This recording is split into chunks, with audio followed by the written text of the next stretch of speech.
Então, Deus abençoe todos vocês. Que Deus, que o Espírito Santo, o Espírito de Deus, venha abrir os ouvidos que têm estado fechados. Venha abrir os olhos que têm estado fechados. Que venha abrir o entendimento para que todos possam entender a sua palavra e, uma vez obedecendo essa palavra, seguindo essa palavra, então venha alcançar, venha conquistar o reino dos céus. O reino de Deus é conquistado. Você tem que tomar posse do reino dos céus, o reino de Deus. É o que Jesus propõe. Ele disse, desde os dias de João Batista, o reino dos céus é tomado por violência. O reino dos céus é tomado por violência. E essa violência, a gente não é com os outros. Essa violência é consigo mesmo, consigo mesmo. Você tem que violentar a si mesmo, a si mesmo. Você tem que violentar o seu coração. Você, eu, todos nós, eu também. Eu estou falando com vocês, isso é para mim também. Ninguém está imune, ninguém é uma exceção, não, não. O reino dos céus não cai dos céus assim, não. Você tem que tomar posse dele. Agora, o que é bacana, é bom falar sobre isso, porque nós começamos o jejum hoje, né? Começamos à meia-noite, esse jejum de Daniel. O que é bacana quando Jesus fala de que o reino de Deus é tomado por violência. Não é violência contra o diabo, não é violência contra o mundo, não é violência contra as pessoas, não. É violência contra o próprio coração. Por quê, bispo? Porque o coração humano, ele já nasceu, ele nasce no pecado. Ele já nasce corrupto. Ele já nasce mal. E eu digo isto porque a gente tem visto, inclusive, uma pessoa muito amiga, um profissional que tem nos ajudado, ele falou para mim, o bispo, é interessante, porque a minha sobrinha tem 2 aninhos, e quando ela vê a mãe dando de mamar para a irmãzinha dela, recém-nascida, ela fica com ciúmes, ela fica com ciúme doentio e agride a mãe por causa daquilo. Ela não quer dividir a sua mãe com ninguém. Então, você vê que uma criança de 2 aninhos, quem ensinou essa criança a ter ciúmes da sua irmã? Quem? É a natureza humana. A natureza é assim. O coração já vem com aquele DNA do pecado que Adão e Eva cometeu lá no início da humanidade. Todo mundo nasce assim. Todo mundo. Não há exceção. Já nasce com aquela semente de rebeldia. E essa rebeldia não é feita na consciência, mas no coração. É o sentimento ruim que nós herdamos dos nossos pais. Então, quando Jesus fala que o reino de Deus é tomado por violência, é por causa disso. O coração não quer se submeter a Deus, o reino de Deus. O coração não quer se submeter ao reino dos céus. Por quê? Porque o coração pensa, eu sei o que eu gosto, o que eu quero. Eu quero fazer a minha vontade. Eu quero satisfazer os meus desejos. Eu quero isso, eu quero aquilo. Eu não quero que Deus escolha para mim o marido, a esposa. Eu não quero que Deus escolha para mim o que eu venha impor a vontade dele para os meus gostos. Essa é a realidade. Então, para você poder conquistar o reino dos céus, você tem que submeter as suas vontades, que são geradas dentro do seu coração. O coração é a fábrica de vontades, de desejos, de cobiças. Então, quando você sujeita as suas vontades à vontade de Deus, o coração não gosta, o coração não quer. Então você tem que violentá-lo, você tem que violentá-lo, você tem que se submeter. Ou você se submete, ou então você vai sofrer pelo resto da vida e eternidade. Não há como mudar essa situação se você mesmo não reage, não violenta a sua vontade. É fácil, é simples, que a gente fala esses exemplos, mas são coisas simples, mas são muito interessantes, porque você sabe, eu sei, todos nós somos humanos, não é? Todos nós temos nossas vontades, não é? Mas você veja, por exemplo, você senta numa mesa, por exemplo, no meu caso, quando viajamos e ficamos na casa de fulano, beltrano, ciclano, e eles colocam para nós o melhor que eles têm. Então, há vezes que tem tanta coisa gostosa, saborosa, maravilhosa. Vem uma e diz assim, uma esposa diz, bispo, eu fiz esse bolo para o senhor. A outra, bispo, fulano mandou isso aqui para o senhor e tal. Então, a mesa fica farta, bonita, atraente e faz imediatamente encher a nossa boca de água. É ou não é? Porém, eu tenho as minhas limitações, eu pessoalmente, eu tenho minhas limitações com respeito à comida. Eu tenho as minhas limitações. Então, há certas comidas que eu não posso comer, porque se eu comer, eu vou passar mal. Se eu comer, vai me dar problema. E mesmo que eu possa comer aquelas que eu gosto e possa comê-las, eu tenho que comê-las numa medida em que não venha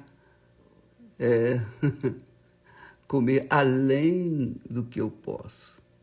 Mas o coração da gente fica ali. E quem fala com o coração nosso? Os nossos olhos. Nossos olhos dão informações para o coração. Olha que delícia, aquilo ali. A gente fica doido para comer aquilo outro, etc, etc, etc. Você sabe, você entende o que eu estou falando. Essa é a verdade. Você que faz regime para emagrecer, você que não quer engordar e você tem que se policiar 24 horas por dia. Isto significa que nós todos violentamos o nosso coração, a nossa vontade, os nossos desejos. Vontade era comer mais, mas espera lá, não posso, não dá. Então você tem que ter um autocontrole. E se a pessoa não tem um autocontrole, ela vai engordar, vai passar mal, enfim, vai ter consequências que não serão boas para ela. Então você tem que se violentar o seu coração, que é a fábrica de vontades, de desejos, de cobiças, etc, etc, etc. Então, muitas vezes, a Bíblia fala da carne. A carne conflita contra o Espírito Santo. O Espírito Santo conflita contra a carne. E a carne aí é o coração. É o coração que deseja e quer. Então, amiga e amigo, é uma guerra. Por exemplo, nós começamos o jejum de Daniel hoje, então, naturalmente, a gente vai ter que violentar o nosso coração para não buscar informações seculares, informações do que está acontecendo em Israel, informações do que está acontecendo lá na Ucrânia, informações do que está acontecendo na África, as guerras que tem lá na África, que quase ninguém fala, mas lá há mais atrocidades do que na Ucrânia e do que em Israel. Mas ninguém fala porque é África. A mídia não se interessa muito. Essa é a realidade. Mas é um fato, é uma realidade. Você começa, então, a entrar dentro de um limite. Você quer saber das coisas, do que está acontecendo, mas você, para negar a sua vontade, negar o seu coração, você tem que estar limitado à meditação na palavra de Deus, à oração, a pensar nas coisas de Deus. Então, isso tudo faz com que você venha violentar o seu coração, violentar a sua vontade, violentar a si mesma, para conquistar o reino dos céus. Amiga e amigo, é bom que você saiba disso, porque aí você conhece quem é o seu maior inimigo, para que você venha fiscalizá-lo, ficar de olho nele, vigiá-lo 24 horas por dia. Mas vale a pena, porque você está violentando as suas vontades, não para conquistar o reino deste mundo, o reino do pecado, mas para conquistar o reino de Deus, o reino dos céus, que é o prêmio daqueles que venceram, que vão vencer. Jesus disse isso. Ao que vencer, ao vencedor, dar-lhe-ei isso, aquilo e aquilo outro. E você tem que vencer a si mesma, a si mesmo, para que então possa herdar o reino dos céus. Agora, eu queria que você aproveitasse esse jejum de Daniel e ouvisse esse conselho que eu, pessoalmente, tenho seguido. Porque nos momentos em que você está sozinho, tem ninguém do seu lado,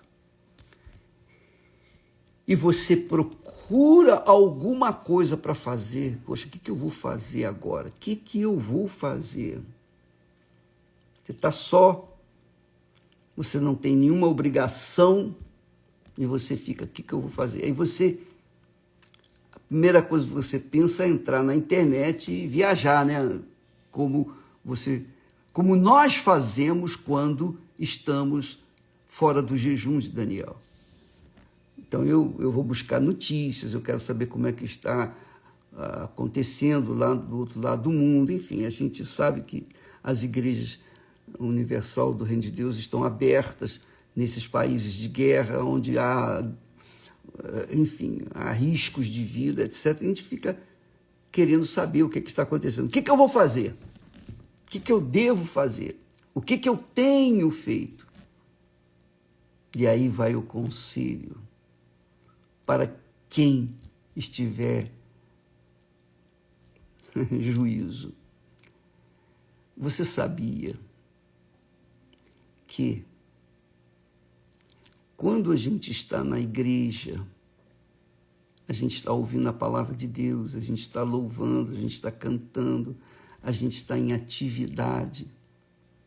Quando a gente está em família, a gente está ali em família, conversando, etc, etc. Mas quando a gente está só, o que a gente faz? E essa é uma situação muito peculiar de cada um de nós. Eu costumo fechar os olhos e falar com Deus, no meu coração, no meu pensamento. Eu fico, enfim, agradecendo a Deus pelo que Ele tem feito na minha vida e através dela. Eu peço a Deus muita direção. Meu Pai, me ajuda, me ensina a dar para o teu povo o que ele precisa, não o que ele quer, mas o que ele precisa. Me ensina a dar para o teu povo, não só a mim, mas a todos os teus servos, por todo o mundo, de todas as igrejas. Ensina-nos a te servir, dá-nos a orientação que nós devemos passar para o teu povo, porque nós somos teus servos, nós somos teus sacerdotes e temos que cumprir uma obrigação para com aqueles que têm chegado até nós. Então, nestes momentos de solidão, é bom, é muito bom você falar com Deus, pensar em Deus.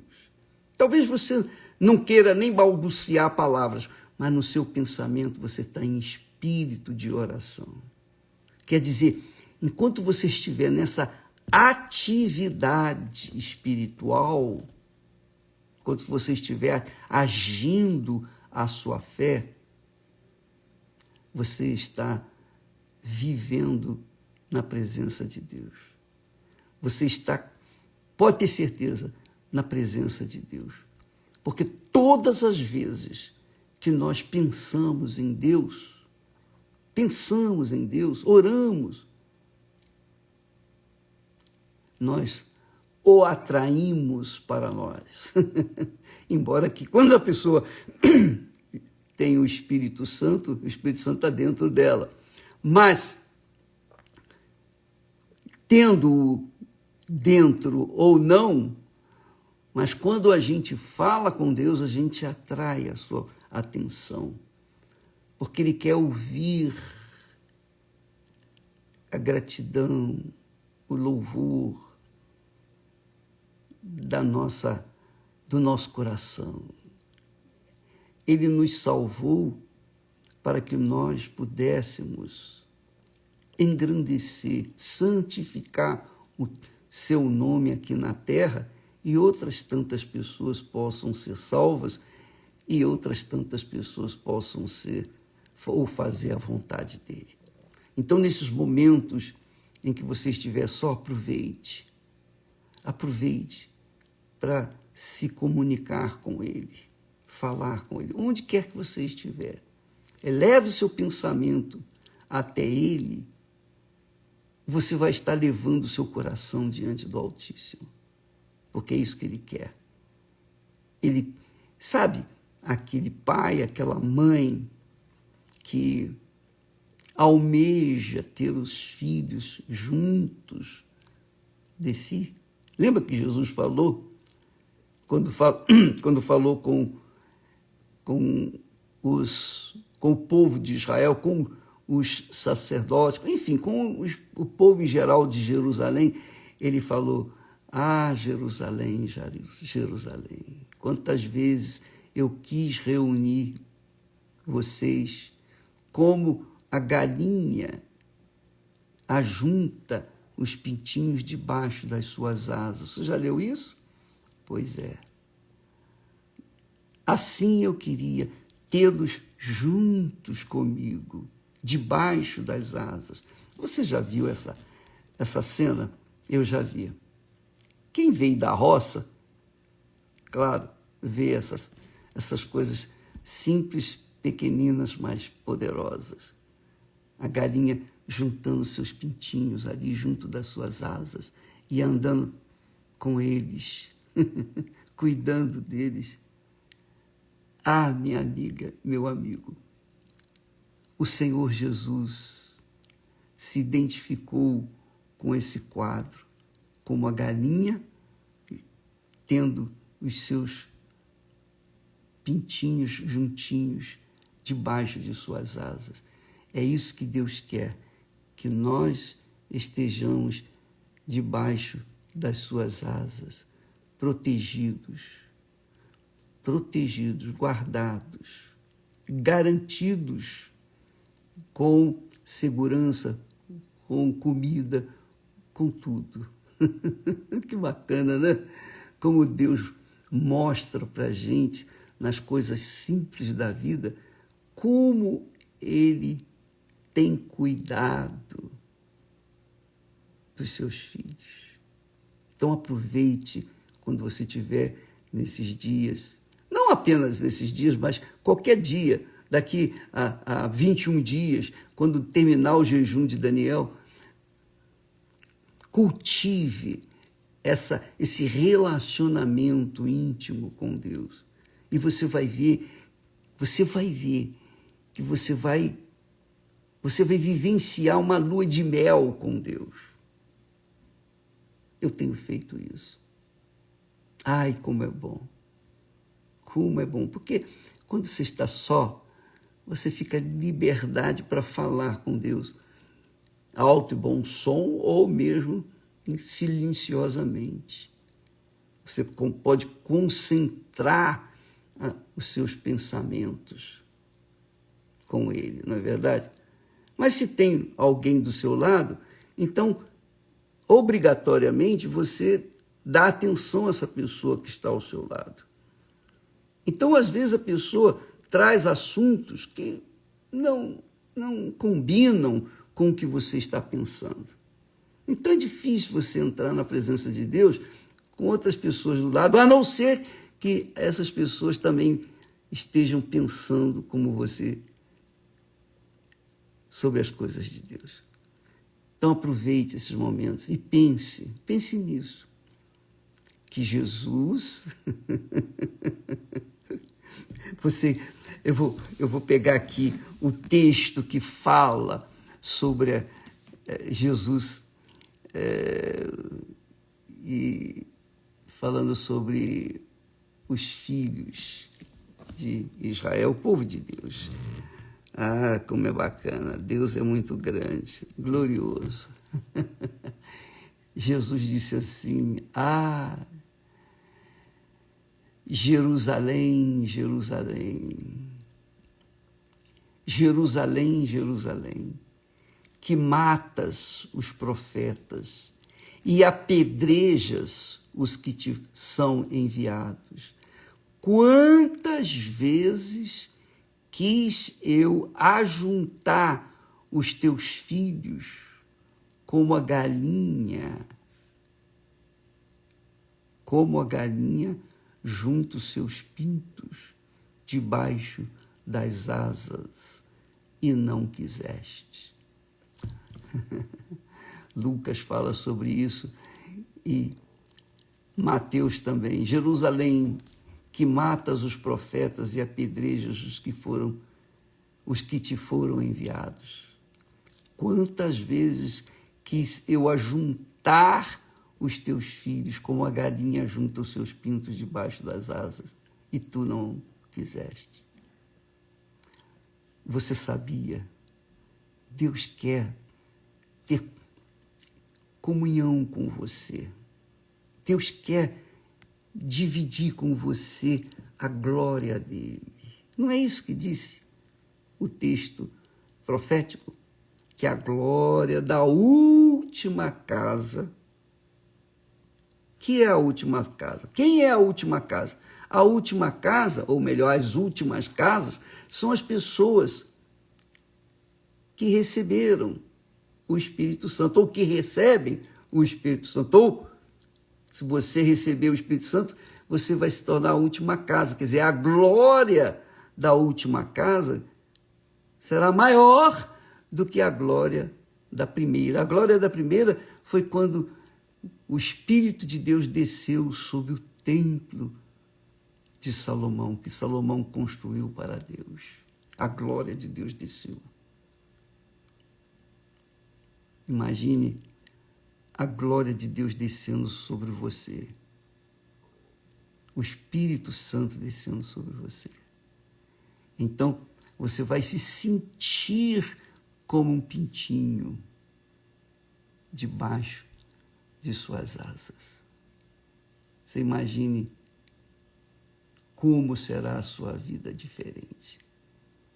Aí sim, você estará em espírito e em verdade, em condições de glorificar, de exaltar, de honrar Deus com seus lábios. Tá bom? Então, graças a Deus, vamos nessa fé desse jejum de Daniel, a partir de hoje. Deus abençoe a todos e até amanhã, em nome do Senhor Jesus Cristo. Amém. Graças a Deus.